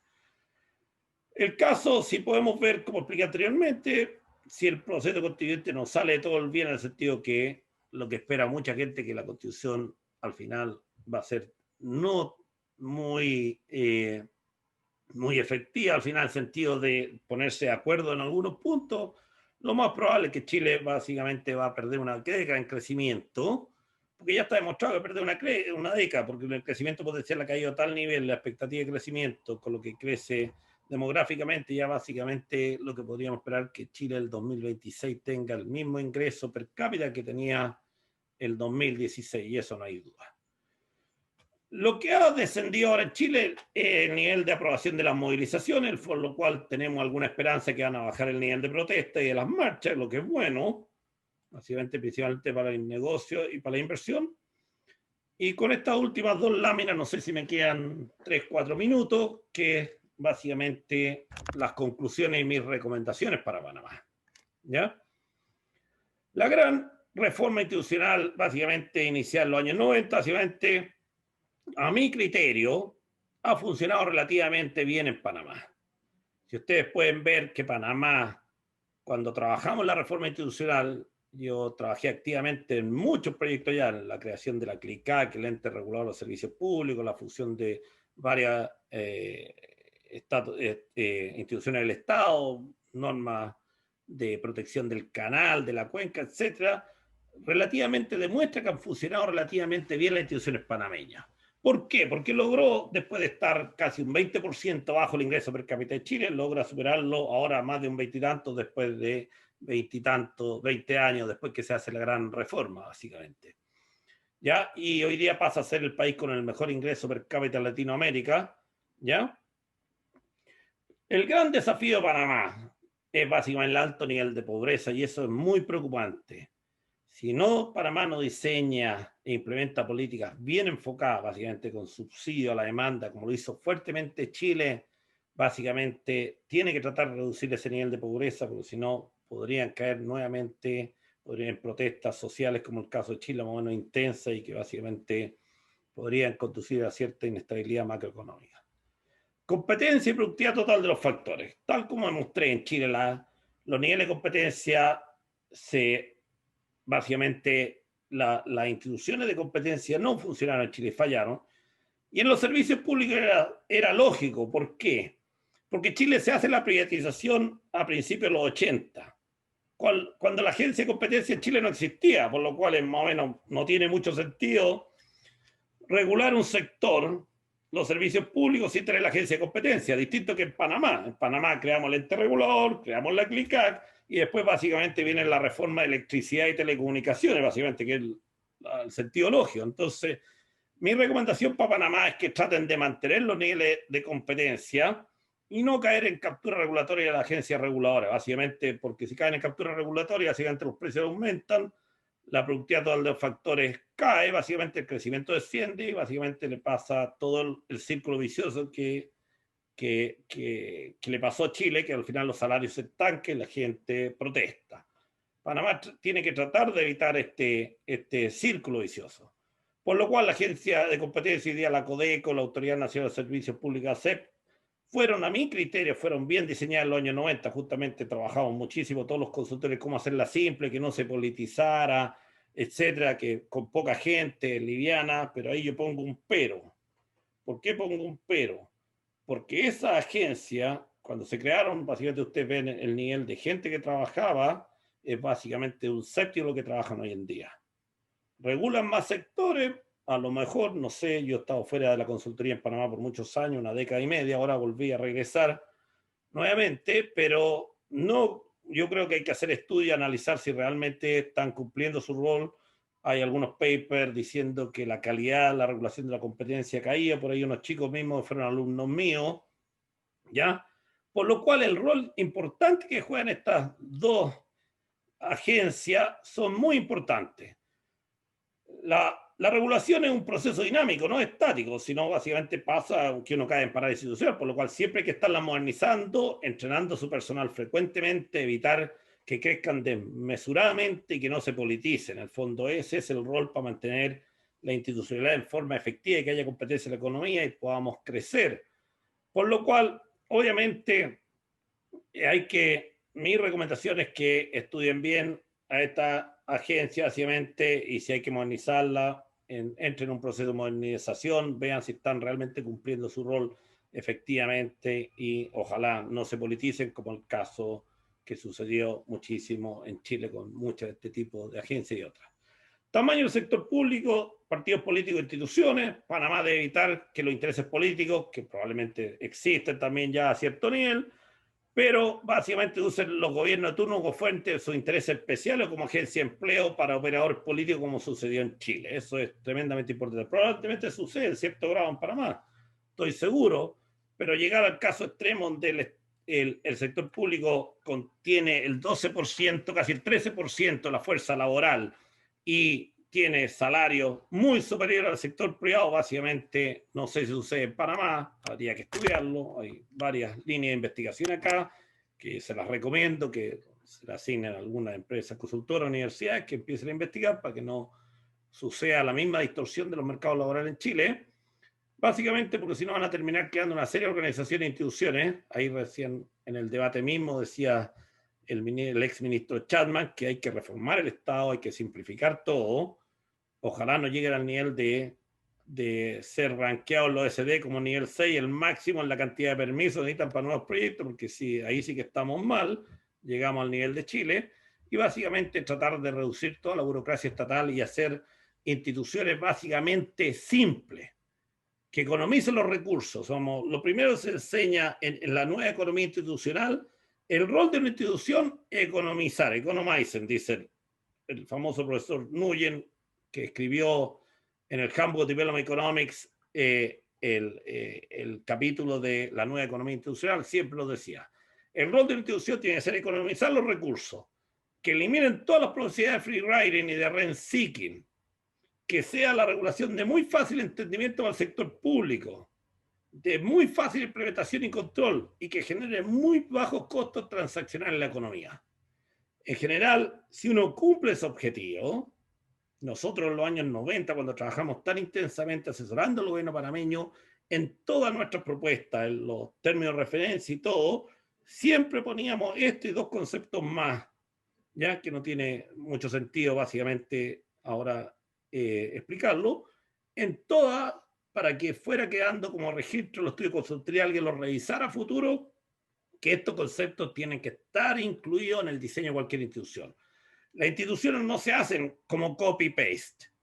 ¿Por qué digo esto? Porque en Chile, en el Senado, en los últimos 15 años, agarran copy-paste de alguna legislación de otro país y la proponen. ¿Por qué? Porque eso, hoy diciendo, le crea básicamente bonos políticos a la persona que lo presentó, lo cual es ridículo, ¿ya? Y finalmente, la última recomendación que le puedo dar a Panamá, que deben evitar la creación excesiva de rigidez en el mercado laboral. En Chile nos pasamos de reformas laborales. Se frena la productividad y el crecimiento. De igual forma, los salarios del sector público deben ser consistentes con el mercado privado, para evitar distorsiones. En otras palabras, los gobiernos y políticos no pueden ser free riders, como en el caso de Chile, y crear su propio mercado laboral. Y entre paréntesis pongo evitar este tipo de Robin Hood Policy. ¿Qué significa Robin Hood Policy? Ya está esto reestudiado y sabemos que no funciona. Le quitamos a los ricos básicamente para dar a los pobres en vez de hacer que el país crezca.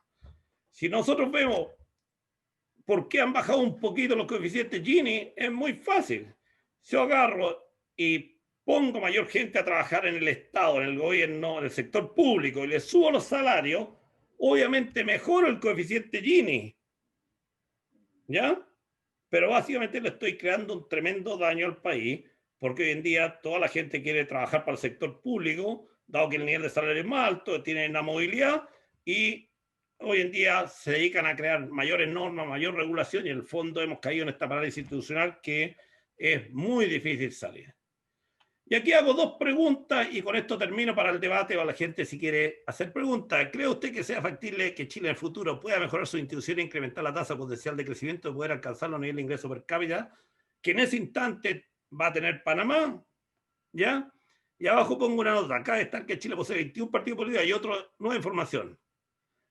Al ver el número de partidos políticos, la teoría de acciones colectivas de Olson no nos da mucha esperanza. En el fondo, tal como decía este profesor, hay que tener mucho cuidado en la política pública porque es muy fácil dar y es muy difícil quitar. En Chile hoy en día vemos la expectativa de hacer una gran reforma de transformación, de modernización del Estado. Yo, a mi parecer, creo que requiere mucha voluntad política. Con 30 partidos políticos es muy difícil ponerlo de acuerdo y que la tengamos. El análisis está hecho, la gente sabe que tenemos que reformar el Estado, está en la palestra que ante la Constitución, la primera cláusula de una nueva Constitución es reformar el Estado, modernizarlo, pero va a ser muy difícil hacerlo porque el Estado está captivo por los partidos políticos y se siguen formando partidos políticos. Y al final, y esto se lo dejo como a nivel de desafío, ustedes también, probablemente la respuesta a la primera va a ser no, Chile ya no va a poder alcanzar a Panamá. Es muy difícil. Yo, como economista institucional, lo veo muy difícil. Ya está muy alejado. La brecha del ingreso per cápita de usted está muy alta con respecto a Chile y nosotros tenemos mucha rigidez institucional y mucha parálisis institucional. Entonces, ¿cree usted que las instituciones se degraden en Panamá y los factores totales de productividad sigan descendiendo de manera tal que Panamá pueda llegar a igualar el ingreso per cápita en Chile? Depende qué también manejan la modernización del Estado, lo que proponía ahí Marco Fernández y el exministro Chadman. Básicamente, ustedes tienen que tomar antes, no pueden cometer el error de Chile, una nueva constitución, porque la gente quiere la nueva constitución y no quiere modernizar el Estado. Ustedes tienen que tomar el toro por la asta. Modernizar el Estado primero. Si la gente está pidiendo una nueva constitución o ¿cómo lo llaman ahora? Este diálogo nacional, de partida, la primera recomendación, un diálogo nacional de una hoja en blanco es básicamente lo mismo, casi muy parecido a una constitución de hoja en blanco, por lo cual es un experimento que somete a los países a un riesgo innecesario. Las instituciones, acuérdense que las instituciones son formales o informales, y a veces las informales, la ética, el respeto mutuo, el respeto a lo público, la responsabilidad civil, etcétera, son tan importantes como las formales, por lo cual no se puede borrar y hacer cuenta nueva de hoja en blanco. Eso básicamente no lleva a una racionalidad del punto de vista de la economía institucional. Por lo cual, obviamente, el caso de Chile es un caso único, inédito, probablemente van a haber muchos ojos viendo a Chile, pero tienen que tener mucho cuidado de no seguir la senda de Chile. Panamá siguió la senda de Chile en los 90, básicamente en el sentido de mejorar la eficiencia del Estado, sacar la ineficiencia estática. Estática significa las que se podían sacar rápidamente modernizando el Estado, haciendo participación del sector privado. Las dinámicas vinieron después, porque con arreglos institucionales más o menos eficientes que se montaron, la productividad total de factores se llama la eficiencia dinámica, vinieron después del 2001 que le dio este boom a Panamá para poder sobrepasar a Chile.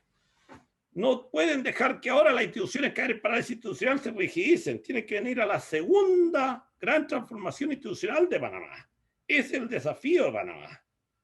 No caigan en el error chileno, básicamente rigidizar y caer en parálisis institucional. Y ese es mi gran mensaje, básicamente, de esta presentación.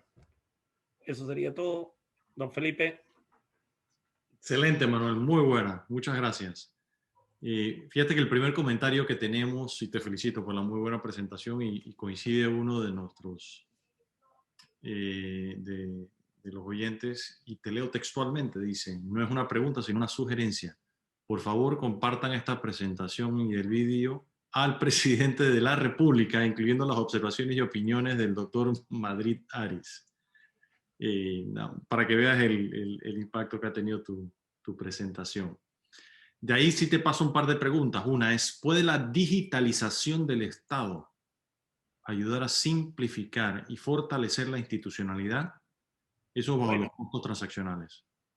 Bueno, nosotros hemos dicho con el profesor Villena que siempre publicamos juntos que Zoom mató la rigidez laboral y la va a terminar matando en Chile. Al final, exógenamente, no la va a poder matar por una reforma, básicamente, dentro del sistema político. Hoy en día en Chile se hablaba, los sindicatos tenían tan captivo al Estado que decían, si la gente trabaja part-time, que no se permitía mucho en Chile, básicamente los contratos súper rígidos, básicamente eso era precarizar el empleo. Hoy en día la misma gente ha estado pidiendo que haya flexibilidad laboral, que se pueda trabajar de la casa. Se acostumbró en el fondo el mismo COVID y Zoom no ha logrado básicamente de plantear futuras reformas que van a ser muy importantes al país. Vamos a poder básicamente flexibilizar un poco el mercado laboral, que Chile, si ustedes toman el índice Heckman, que se ganó el premio Nobel de seguridad del trabajo, Job Security, Chile es uno de los más altos. Entonces, vamos a bajar los costos transaccionales, nos va a ayudar. Pero hay que tener presente que Chile requiere más que eso. Requiere Chile modernizar el Estado.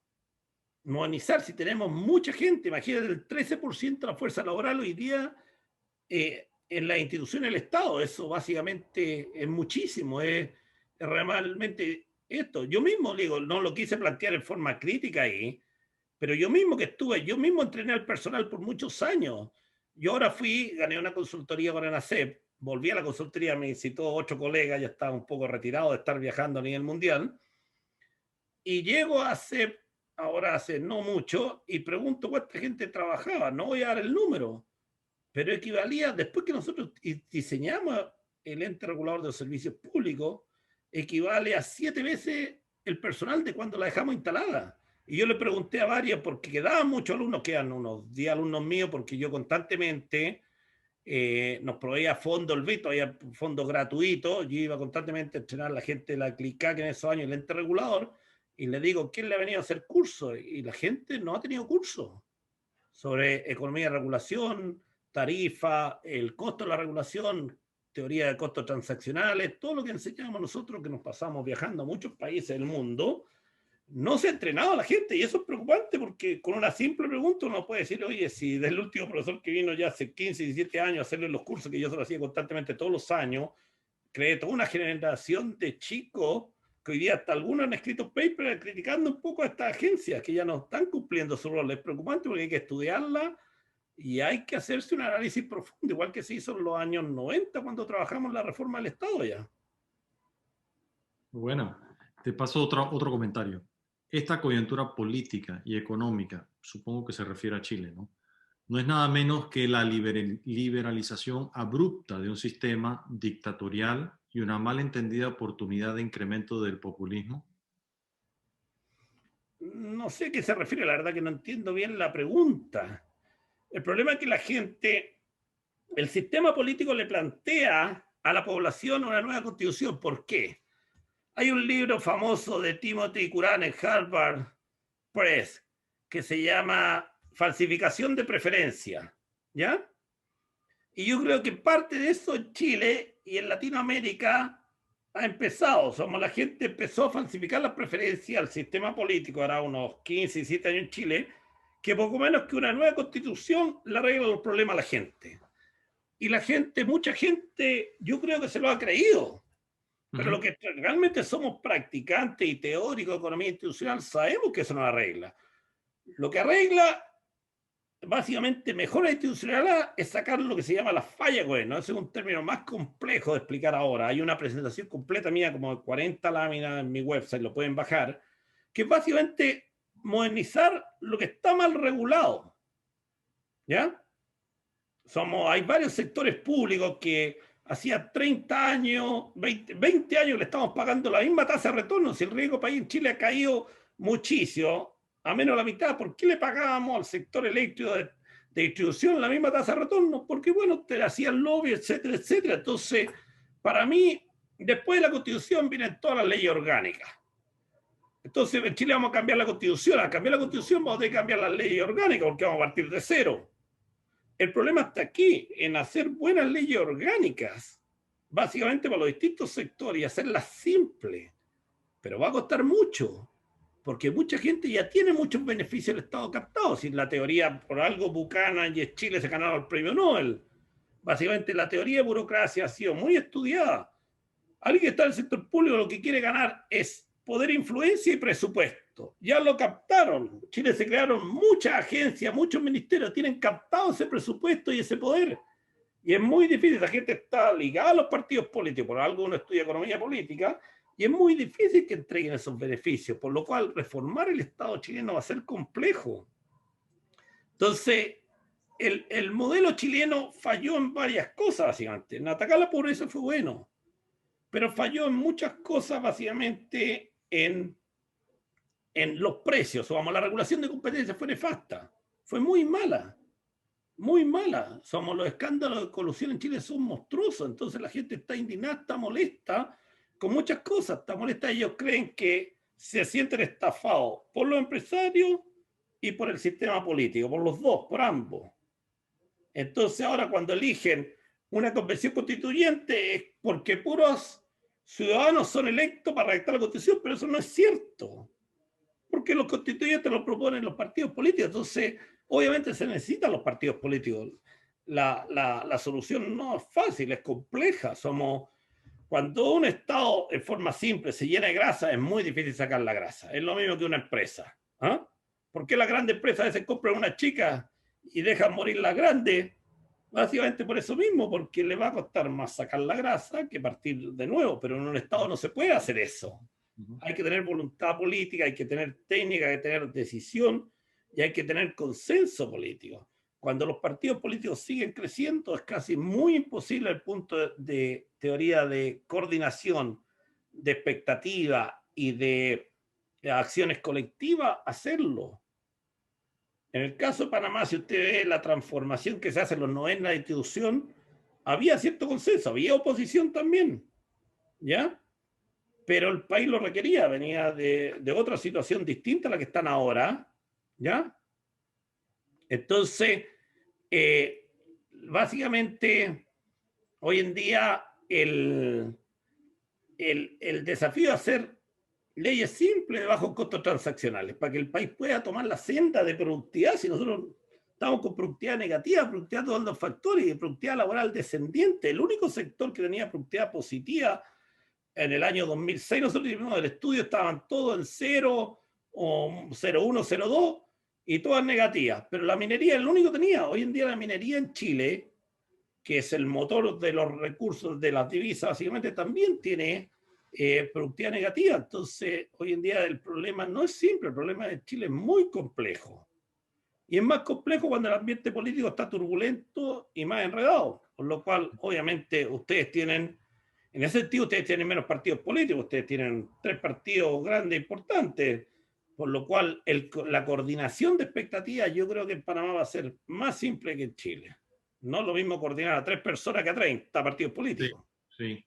Y recapitulando un poco, ¿cuál dirías tú que son las principales o la principal expectativa de los resultados de una nueva constitución? Bueno, en Chile hay 2 visiones. Para ponerse de acuerdo, se ingresó una cláusula que ahora ya la querían cambiar los políticos.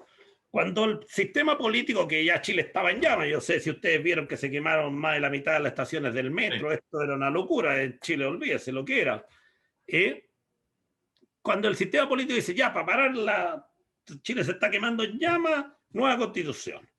Se ponen de acuerdo todos los partidos políticos y dicen, bueno, vamos a hacer una nueva constitución, pero el acuerdo que las cláusulas de la nueva constitución tiene que ser aprobada por 2/3. En el fondo, hoy en día, si la gente dice, por ponernos un ejemplo específico, la gente dice, la empresa, el agua, ya no son derechos privados, no son derechos de propiedad privados, pasan al Estado y se transforman en concesiones como el caso panameño, ya, porque Chile es el único país del mundo que tú tienes los derechos de agua privados, ya. 2/3 tienen que ponerse de acuerdo. La gente va a decir, el Estado tiene que garantizarme a un precio razonable, salud y educación de calidad. 2/3 tienen que estar de acuerdo. Cualquier cosa. Entonces lo que creen que esos 2/3, como Chile normalmente tiene el 51% la centroizquierda, el 49% la centroderecha, si uno consolida estos 30 partidos y los junta a todos, ¿ya? básicamente los 2/3 va a ser difícil que se llegue a acuerdo, por lo cual los expertos internacionales, igual que los expertos constitucionalistas locales, creen que la nueva constitución de Chile va a ser muy simple, porque muchas cosas no se van a poner de acuerdo. No sé si entiende, entonces hay que dejarla afuera, entonces al final va a terminar. La constitución de Chile hoy día es muy larga, muy extensa, Chile comparada con la americana, que es muy simple, ¿ya? Entonces, Chile tuvo muchos cambios constitucionales después de la dictadura. Entonces, en el fondo, hacer otro cambio era más lógico que hacer una nueva constitución desde el punto de vista de economía, de la economía, básicamente, de la nueva economía institucional. Pero no se optó por eso. Entonces, al final, la expectativa de Chile es que salga una constitución relativamente simple. Lo importante es que se llegue a acuerdo y no queden muchos grupos descontentos, porque si quedan muchos grupos descontentos, obviamente vamos a seguir con las movilizaciones y van a seguir las protestas. Sí, sí. Ya para cerrar, te leo la última pregunta que viene con una introducción. Leo textualmente: existe una creencia que cuanto más enfocadas en los detalles son las leyes, más se evita la corrupción, cuando en realidad es justamente lo contrario, porque el funcionario público solo puede hacer lo que la ley le indica o le permite, a diferencia de los privados. Y nunca sucede lo que la ley previó. ¿Cómo crees tú que se logra, cómo cree usted que se logra resolver ese problema? Eso es muy cierto. Las leyes tienen que ser. El profesor Rudy Dorbush, que muchos lo deben conocer, trabajó mucho en Latinoamérica, decía muy simple. En Latinoamérica, ¿cuál es la diferencia entre institución entre Estados Unidos y Latinoamérica? Por decirte, en la parte laboral. Que en Estados Unidos hacemos la regulación flexible, pero la fiscalización rígida. En Latinoamérica hacen todo al revés. La institución, la regulación la hacen súper rígida y la fiscalización todo flexible, todo relativo. Sí, echa la ley, echa la trampa, el loophole. Entonces Chile tiene así unas tremendas regulaciones y después nadie la cumple. Al revés que el sistema americano. El sistema americano, las penas son del infierno y las regulaciones son simples. En el sistema anglo, no por algo Douglas North se gana el premio Nobel, somos. El sistema anglo, la regulación no es como acá. Y como dicen, es muy cierto lo que están diciendo. Las regulaciones son simples. Usted ve hoy en día el marco regulatorio eléctrico de Chile. Yo diría que es 10 veces más extenso que el marco regulatorio eléctrico de Panamá, que lo creamos muy simple. No sé cómo estará ahora, yo lo creamos hace 20 años atrás. Quizá hoy día ya es tremendo grande, habría que revisarlo, pero mientras más simples las instituciones, mejor son mejor por costos transaccionales, son mejor porque evitan corrupciones. En ese sentido tiene totalmente la razón la persona que hizo la pregunta. Buenísimo, Manuel. Quedamos sumamente agradecidos contigo. La verdad que la participación ha sido muy ilustrativa. Así que no queda más que agradecerte. No, yo encantado siempre. Va a ser la primera de muchas. Y bueno, les deseamos mucho éxito en este proceso difícil de reforma constitucional, ¿no? Bueno, estoy seguro que ustedes lo van a seguir de cerca porque Panamá siguió en algunos pasos un poco el modelo chileno, pero yo siempre he dicho, y siempre lo he dicho aquí en Chile, el modelo panameño fue una adaptación del chileno mezclado con americano. Si tú ves cuando se crean todas las instituciones allá, ¿quién eran los consultores? Yo vivía en esos años en Estados Unidos, yo regresé a Chile a 12 años atrás. Si tú ves los consultores, era Pullman Hagen Bartlett, Bagley, Planning Economic Group, toda mi empresa y otras más. En el fondo fue una mezcla chilense-americana, fue una mezcla institucional adaptada, modificada y mucho más moderna que la chilena, mejor diseñada. En todo sentido, hasta la misma cuando se hizo el estudio de protección de la cuenca del canal, Vito Nathan, uno de los primeros estudios que se hace el valor de la biodiversidad, un estudio monstruoso donde trabajaron tipos de los mejores del mundo. Entonces, cuidado, no subestimen que la reforma institucional no fue bien hecha. Lo que pasa es que ahora ustedes tienen que estudiar cómo van sus instituciones, la gente en general, el economista no institucionalista en general. Las escuelas institucionalistas son pocas, limitadas, y la gente no estudia eso porque es tedioso, requiere muchos datos y otras cosas.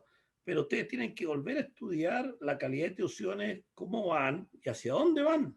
y como dijo el doctor Chapman, básicamente ustedes ya saben, tienen bien identificados algunos puntos donde tienen que reformar el Estado, modernizarlo, hacerlo más eficiente, bajar el costo del Estado. No pueden seguir la senda de Chile, que seguimos creando ministerios, seguimos creando comisiones, superintendencias, etcétera, etcétera, y regulamos esto. Somos el ente, nosotros cuando creamos el ente regulador en Panamá, eso regula lo que Chile regulaba, la superintendencia de servicios sanitarios, eléctricos, telecomunicaciones, etcétera, etcétera. Esa cuestión la regulaba en Chile un montón de organizaciones y en Panamá la diseñamos en una, para hacerla simple, hubiera sinergia, chorreo del conocimiento, lo que se llama en inglés knowledge spillover, y otras cosas.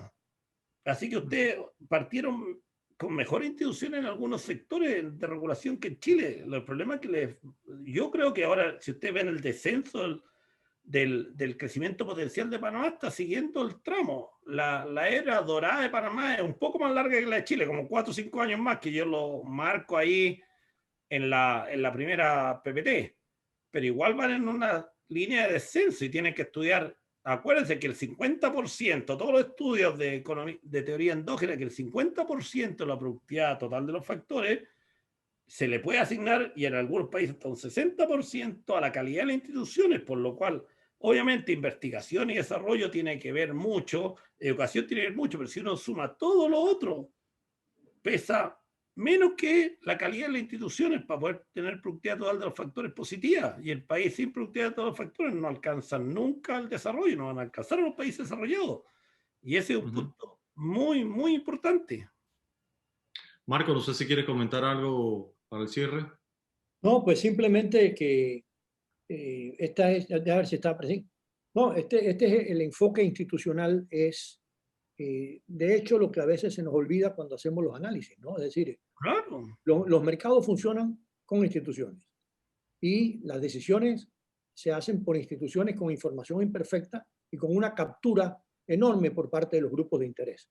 sí, No quiere decir que eso sea fácil de eliminar, pero el primer paso es entender cómo funcionan las cosas para poder después corregirlas. Si no lo entendemos, no podemos hacer nada para aliviar. Que esa captura no es única de un país, eso es un fenómeno que se repite en todos los países. Eso está estudiado, ¿no? Y Manuel nos ha dado una literatura al respecto. Eso no. Mansur Olson es uno de mis favoritos, pero tiene que haber mucho después. Ya yo estoy muy viejo. Sí, sí, como la nueva economía institucional, si ustedes ven los últimos premios Nobel, los últimos 25 años, si lo asignan como especialidad, la que más ha ganado premio Nobel somos. Sí. Y básicamente hoy en día es una especialidad muy estudiada, y en los países de desarrollo se diseñan bien las instituciones. En Chile llegamos, como te digo, al nivel de hacer instituciones con copy-paste, lo que es una locura. Y como te digo, yo creo que ustedes mismos en Panamá, yo creo que el cambio institucional que se hizo en los 90 fue bien diseñado. Yo creo que fue bastante bien diseñado. Y yo creo que eso ha sido el éxito. Si ustedes le preguntan a cualquier economista si Panamá iba a superar a Chile en los años 90, cuando trabajábamos tan intensamente ya, hubiese dicho que no. Y yo siempre decía que sí. Tenemos instituciones más livianas, con menos grasa, más efectivas, y básicamente superó con creces. Ustedes ven hoy día lo que le gana ingreso per cápita. Obviamente ahora va a haber un ajuste por el COVID, porque a ustedes lo impacta más que a nosotros. Lo impacta más porque nosotros tenemos la inversión extranjera muy fuerte en la minería, que eso no ha caído, ha seguido subiendo, y eso nos ayudó. Un commodity, un sector específico, pero en general lo que dice el profesor Fernández aquí, tenemos que estudiar bien las instituciones porque es muy importante eso. La relación entre las instituciones y la productividad es tremendamente clave. Bueno, ya son las 12 del mediodía, nos toca despedirnos, no sin antes desearle una muy feliz Navidad y esperamos que el año 2021 sea un año bastante mejor, libre de COVID y ojalá con vacunas efectivas. Y en este repunte, desearles, prudencia y que todos nos cuidemos y que nos mantengamos saludables y tengamos un 2021 más próspero. Muchas gracias, Manuel. No, gracias. Nos despedimos el próximo año. La primera sesión es el primer jueves de febrero de 2021. Muchas gracias. Hasta luego. Muchas gracias a todos. Muchas gracias por todo. Hasta luego.